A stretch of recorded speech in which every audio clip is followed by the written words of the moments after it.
Bismillahirrahmanirrahim. Assalamualaikum warahmatullahi wabarakatuh. Waalaikumsalam warahmatullahi wabarakatuh. Alhamdulillah.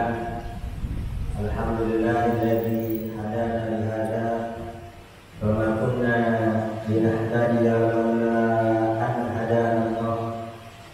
Allahumma shalli ala sayyidina Muhammadin al-Fatih lima ughliqa wal khatim lima sabaqa nasrul haqqi bil haqq wal hadi ila siratal mustaqim wa ala alihi wa sahbihi haqqa qadrihi wa miqdarihi al-azim. Amma ba'd. Yang saya hormati para orang tua, para sesepuh, para asatidzah, para hajjaj, para karam, para haji amir, para karam, Bapak Haji Syarif, para karam, Ustaz Hasbullah, dan khusus yang saya hormati guru kita, para karam, Ustaz Dr. Des Muhammad Sa'id, mendoakan guru kita serta para orang tua yang hadir, semoga Allah panjangkan umurnya, Allah sehatkan badannya, Allah mudahkan segala urusannya. Dan kita semua yang hadir di majelis ini, semoga kita semua mendapat ridho Allah, mendapat rahmat Allah, mendapat ampunan Allah. Semoga kita semua mendapat ilmu yang manfaat dan barokah, ilmu yang membuat kita semakin takut kepada Allah, ilmu yang membuat kita semakin semangat ibadah, semakin jauh daripada perbuatan dosa. Dan semoga Allah Subhanahu wa Ta'ala jadikan hati kita senantiasa sambung kepada Allah, terus-menerus bertambah mahabbah kita kepada Nabi besar Muhammad SAW, sehingga kita semua wafat dalam keadaan husnul khatimah. Amin. Allahumma. Sebelum kita mulai tahlil kita, terlebih dahulu kita membaca Al-Fatihah untuk mualif kita dan untuk guru-guru kita yang sudah mendahului kita. Al-Fatihah bagi Syekh Ahmad Ghazali rahimahullah, wa Imam Hajar Asqalani, wa Syekh Sulaiman Nuri, Syekh Al-Hasan bin Shalih Al-Utsaimin, diberikan rezeki Allah dan menjaga iman dan kelas dan baras. Jadi Allah Allah menjaga Allah Syekh Al Shalih jadi agama mahadina dan biladina wa qsadna al-rasul al-asli. Dahulu Nabi Muhammadin sallallahu alaihi wasallam.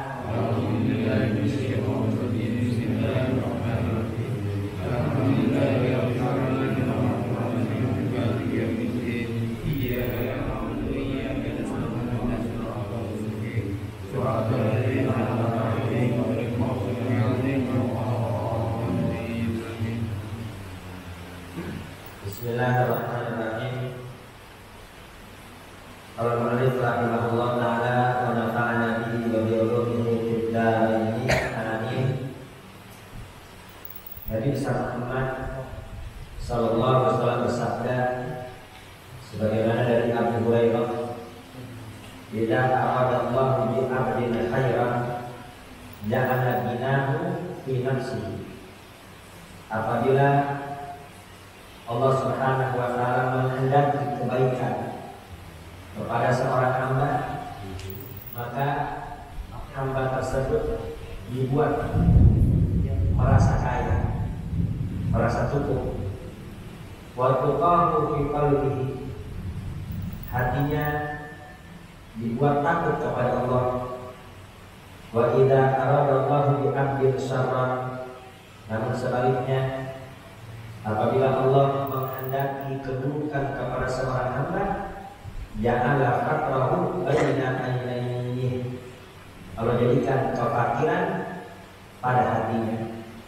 Rawahul Hakim, hadis ini diriwayatkan oleh Imam Hakim.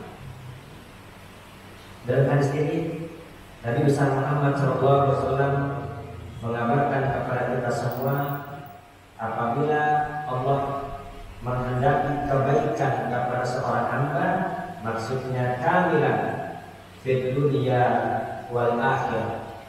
Apabila Allah sudah menakdirkan hamba tersebut mendapat kebaikan baik di dunia maupun di akhirat, maka ja'ala ghinahu fi nafsihi. Allah buat hatinya merasa kaya. Fasara qani'an bima qasamallahu lahu. Allah buat hatinya puas, menerima dengan rezeki yang Allah berikan kepadanya. Jadi dapat rezeki sedikit banyaknya dia merasa cukup, merasa syukur kepada Allah Subhanahu wa ta'ala. Fastashiru fi nafsihi annahu mulkun annahu malikud dunya. Bahkan dia merasa ini hamba yang Allah kehendaki kebaikan, dia merasa kalau dia adalah raja di dunia. Jadi Allah buat hatinya puas, Allah buat hatinya cukup. Sekaya apapun seseorang kalau masih kurang, masih miskin. Meskipun dia punya mobil mewah, punya hotel, tapi masih ada harapan-harapan yang belum tercapai, maka hatinya masih miskin. Walasal ghina min kasratil ardi wa innamal ghina nafsi. Hakikatnya kaya itu bukan kaya harta. Jadi hakikatnya kaya itu nggak bisa dilihat oleh banyaknya jumlah. Siapa orang kaya? Apakah orang yang rumahnya paling besar? Siapa orang kaya? Apakah orang yang tabungannya triliunan? Siapa orang yang paling kaya? Apakah orang yang kendaraannya banyak? Ya, kaya itu nggak bisa dilihat dari banyaknya harta. Tapi hakikatnya kaya itu adalah kaya hati yang merasa cukup atas rezeki dari Allah Subhanahu wa ta'ala. Jadi dia nggak butuh orang, dia butuhnya hanya kepada Allah Subhanahu wa ta'ala. Ketika kita tidak butuh kepada manusia, ada orang kaya di samping kita nggak merasa butuh sama dia, maka kita sama dia sama. Tapi kalau kita sudah berharap kepada dia, maka kita akan menjadi budaknya. Jadi sekaya apapun seseorang, ketika kita berhadapan dengan orang yang paling kaya sekalipun, tapi kita tidak butuh kepada dia, maka kita sama dia sama. Tapi kalau kita sudah merasa butuh, maka kita akan menjadi hina. Wajah Allah wa tuqahu fi qalbi.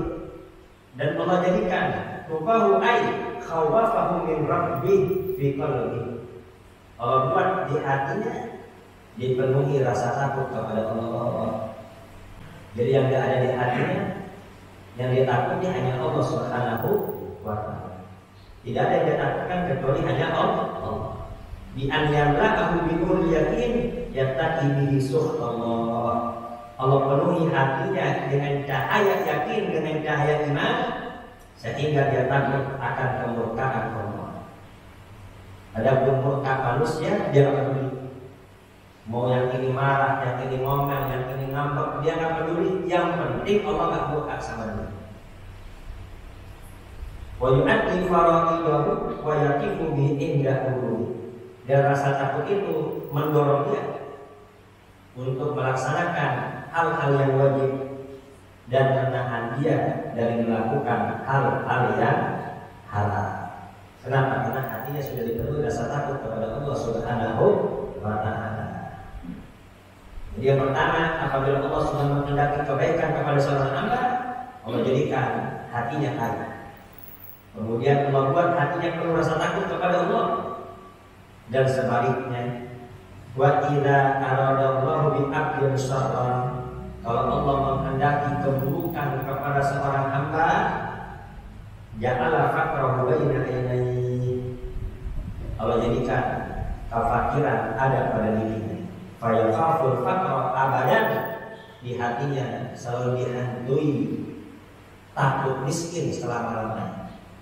Padahal gajinya besar, jabatannya tinggi, tabungannya juga banyak, kan, tapi selalu dihantui dengan kemiskinan, merasa kurang terus-menerus. Wala yazadu harisan ala jam'i qawmi dunya, sehingga dia senantiasa rakus mencari dunia. Kenapa? Kurang terus.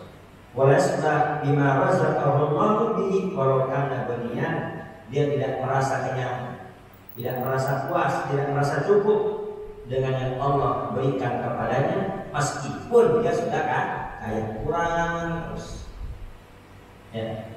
Jadi rasanya tidak ada puas-puasnya. Seperti orang yang minum air laut, bukannya hilang haus, tapi terus haus terus, kurang terus, sehingga nggak peduli mau rezeki halal maupun haram, mau surhat, mau curang, mau nipu orang, mau dolimin orang, nggak peduli. Kenapa? Karena sudah merasa kurang terus. Alhamdulillah,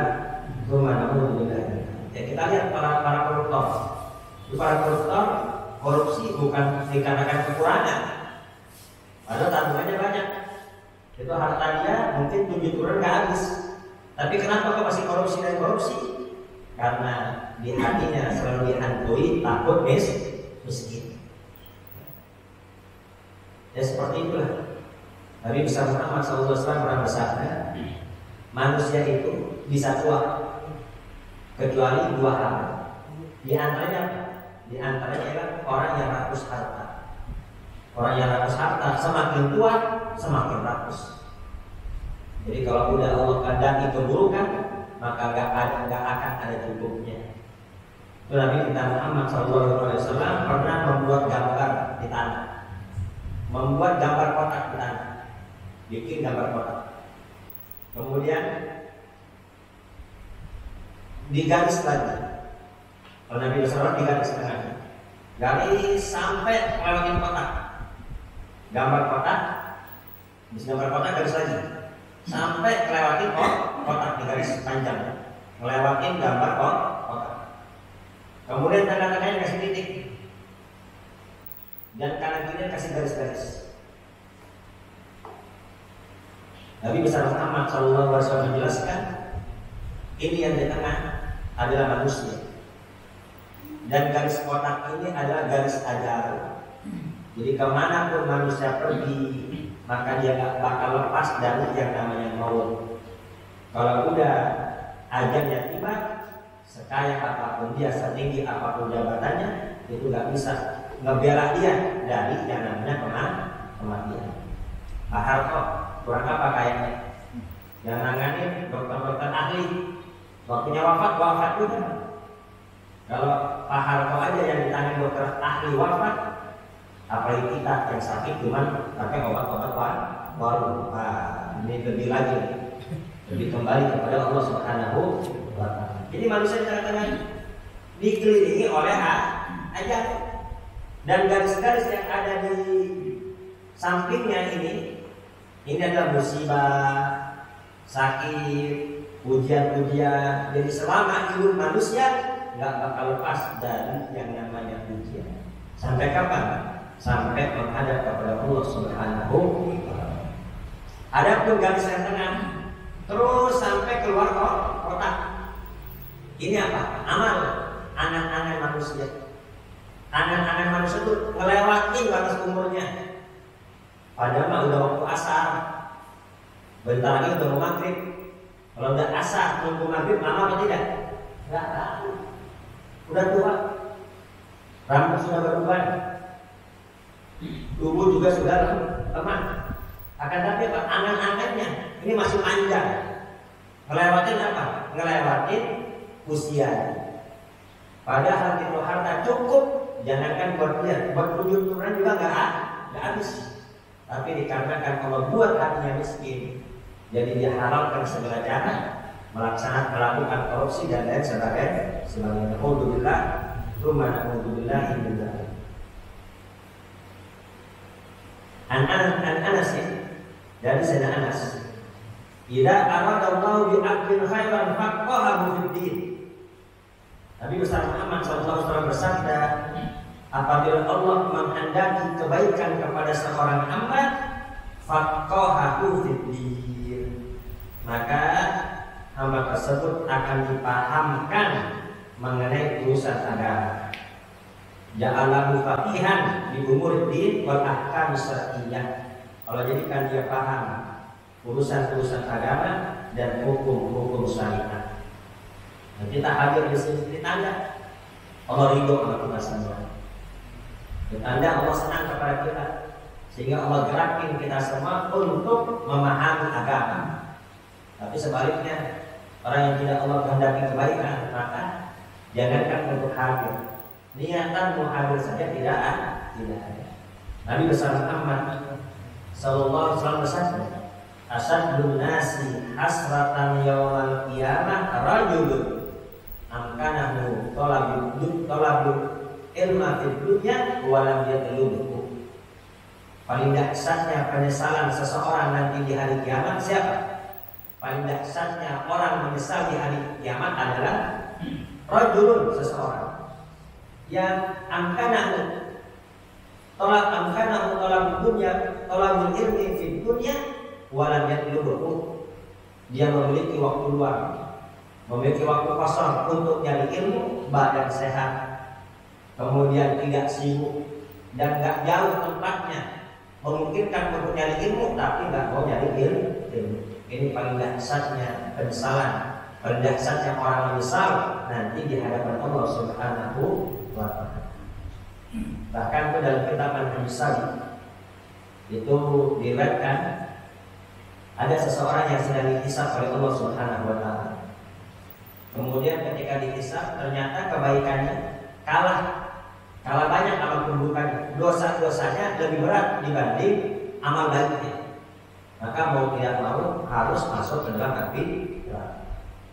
Ketika ingin dimasukkan ke dalam api neraka, Allah Subhanahu wa ta'ala memanggil malaikat Jibril, "Adrik abdi, tahan dulu hambaku."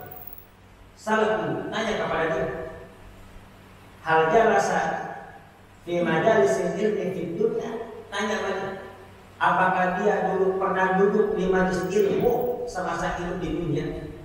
Kalau dia pernah duduk di majelis ilmu, pernah duduk di majelis ulama, aku ampuni dosa-dosanya dengan sebab dia hadir di majelis ilmu. Kemudian ditanya, hamba Allah fulan bin fulan dulu pernah hadir gak di majelis ulama? Apa katanya? Gak pernah. Baik lagi mereka Jibril, "Ya Allah, kau maha tahu, gak pernah dulu amal ulama ya." Dia tanya lagi, apakah dia cinta sama ulama? Apakah cinta sama habaib, cinta sama kiai? Tanya. Pasti tanya enggak. Di hatinya enggak ada mahabbah kepada ulama. Jadi ini hadir di masjid ilmu, cinta sama ulama, dekat sama ulama, ini bisa menjadi sebab syafaat Allah ampuni dosa-dosa kita dan Allah masukkan kita ke dalam surga. Enggak pernah ya Allah. Tanya lagi pernah enggak makan bareng sama ulama? Bayangin. Makan bareng aja tuh, senampan. Ya Allah, itu bisa jadi syafaat.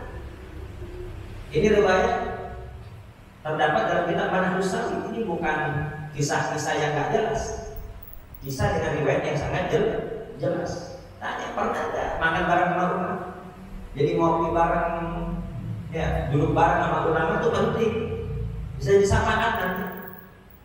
Kenapa? Karena kalau udah duduk sama ulama, ya nggak mungkin kita nggak dapat ilmu, nggak mungkin kita nggak dapat nasihat, nggak mungkin kita nggak dapat bimbingan. Ya Allah, nggak pernah dia duduk sama ulama, nggak pernah makan bareng sama ulama. Tanyain, namanya sama gak? Nama dia sama nama bapaknya sama gak sama nama ulama? Kalau namanya sama dengan nama ulama, kasih syafaat dia dengan sebab itu. Ditanya ternyata namanya nggak sama nama ulama. Samanya nama artis. Ya, kemarin kan ada artis meninggal tuh. Ada yang baru lahir, namanya tuh. Ya, kasih nama ulama bukan nama artis. Ya Allah, enggak ya Allah, namanya nggak sama sama nama ulama. Namanya nggak sama sama nama ulama. Apa kata Allah? Ya udah, masukin dia ke surga. Kenapa? Kok bisa ya Allah? Dia punya sahib, dia punya sahabat, dia cinta sama sahabatnya, akrab sama sahabat. Yang mana sahabatnya itu cinta sama ulama, dianya mah kagak. Tapi dia punya teman-temannya cinta sama ulama. Dengan sebab itu dia kawannya bisa nolong dia masuk ke dalam surga. Bayangin, ini baru wasilah doang, cinta sama ulama udah bisa nyelamatin. Gimana kalau orang yang di hatinya ada kecintaan sama ulama? Gimana dengan orang yang duduk dengan ulama? Insya Allah akan diselamatkan oleh Allah Subhanahu wa ta'ala. Makanya paling dahsyatnya orang menyesal nanti di hari kiamat adalah orang yang punya waktu luang di dunia, bisa hadir di masjid ilmu, tapi dia nggak gunakan kesempatan itu. Wala fiqhu fid din fihi khairud darain. Paham akan agama itu menyelamatkan dunia dan menyelamatkan akhirat. Sebagaimana Nabi besar Muhammad sallallahu alaihi wasallam bersabda, mendoakan Sayyidina Abbas, mendoakan Ibu Abbas, Allahumma faqihhu fid din wa 'allimhu ta'wil. Ya Allah, ini anak Ibu Abbas pahamkan mengenai agama. Jadi Allah kalau sudah menghendaki kebaikan kepada seorang hamba, Allah pahamkan dia agama. Wa zahadahu fid dunya, dan Allah buat dia zuhud di dunia. Zuhud di dunia, berpaling daripada cinta dunia dan cinta kepada akhirat. Berkata Imam Ahmad bin Hanbal, zuhud itu ada 3 tingkatan. Semoga kita termasuk dalam salah satu tingkatan ini. Yang pertama, tarkul haram bil qalbi wa huwa zuhdul awam. Meninggalkan yang haram itu sudah zuhud. Namanya zuhudnya orang-orang awam. Jadi namanya zuhud itu bukan berarti kita nggak boleh punya harta. Zuhud itu bukan berarti kita nggak boleh punya mobil mewah atau nggak boleh punya rumah besar, kan? Jadi zuhud itu bukan berarti kita harus miskin, enggak. Tapi zuhud itu apa? Tidak cinta dunia, tidak cinta dunia. Itu Syekh Abdul Qadir Salim. Itu adalah wali yang sangat kaya. Kemudian ada orang yang sangat mana mungkin wali kaya? Dikira wali itu pasti miskin. Mana mungkin wali kaya? Dikasat sama saya bukan misalnya. Padahal ini ngomong dalam hati. Pulang nanti gak usah heran kalau ada jadi wali. Ya, nanti gak usah tertipu dengan harta kekayaan. Seandainya ini semua hilang, habis Allah ambil, sedikit pun tidak berubah kecintaan aku kepada Allah Subhanahu wa ta'ala. Jadi dunia di tangan, bukan di hati. Kemudian zuhud yang kedua, tingkatan yang kedua, tarkul fudul minal halal bil qalbi wa huwa zuhdul khawas. Meninggalkan kelebihan dari yang halal. Itu adalah zuhudnya orang-orang khusus. Jadi dia kerja, dia usaha, dia ambil yang dia butuhkan, ada pun lebihnya dia infakkan di jalan Allah Subhanahu wa ta'ala. Ya. Kan orang itu ada orang fakir, ada orang miskin, dan ada orang kaya. Orang fakir yang orang yang kebutuhannya sehari 100.000, tapi dapatnya cuma berapa? Cuma 40.000. Setengah dari kebutuhan aja nggak mencukupi. Itu namanya fakir. Jadi butuhnya 100.000, tapi dia kerja dapatnya hanya 40.000. Jadi setengahnya nggak nyampe. Itu fakir namanya. Adapun kalau miskin, butuhnya 100.000, dia dapatnya hanya 80.000, lebih dari setengah, tapi belum cukup. Adapun kalau butuh 100.000, dapatnya 100, masih lebih 5.000, kaya kan tidak? Ini kalau dipikir-pikir kita kaya apa? Kaya, masih lebih tidak? Jadi mau lebih 10.000 kayak, mau lebih 20.000 masih kaya. Tinggal hati kita saja, kita merasa cukup atau tidak. Bersyukur apa tidak kepada Allah Subhanahu wa ta'ala. Kalau masalah dunia jangan lihat ke atas. Kalau lihat ke atas akhirnya apa? Kita mengecilkan rezeki dari Allah, mengecilkan anugerah dari Allah. Kalau masalah dunia lihat ke bawah. Ya, jangan lihat ke atas. Agar apa? Agar kita semakin bersyukur kepada Allah Subhanahu wa ta'ala. Jadi zuhud yang kedua, ya, kelebihan harta dia yang halal, dia infakkan di jalan Allah Subhanahu wa ta'ala. Jadi apa? Itu tarkul fuduli minal halal bil qalbi. Di hatinya tuh yang lebih-lebih apa? Enggak ada di hatinya. Mudah untuk menginfakkan di jalan Allah Subhanahu wa ta'ala. Makanya para wali-wali Allah, ya, kalau hartanya hilang dan yang sebagainya biasa-biasa saja. Kenapa kalau biasa infak? Kan biasa keluarin. Lain halnya orang kalau nggak pernah keluar tiba-tiba hilang, wah sumpahnya tuh berminggu-minggu. Orang nggak pernah keluar tiba-tiba keluar duit. Ya, kalau biasa infak tiba-tiba keluar, ya biasa aja. Kalau biasa keluar. Wartali itu yang ketiga, tarku ma yuskilul abdu anillahi bil qalbi wa huwa zuhdul arifin wa hum khawasul khawas. Ya, yang ketiga zuhud dari semua yang dapat melalaikan dari Allah Subhanahu wa ta'ala. Jadi hatinya senantiasa sambung kepada Allah.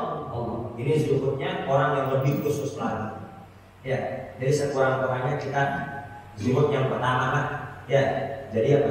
Jangan mau dengan yang haram. Semoga Allah kayakan kita dengan yang halal sehingga kita tidak butuh dengan yang haram. Amin. Allahumma amin.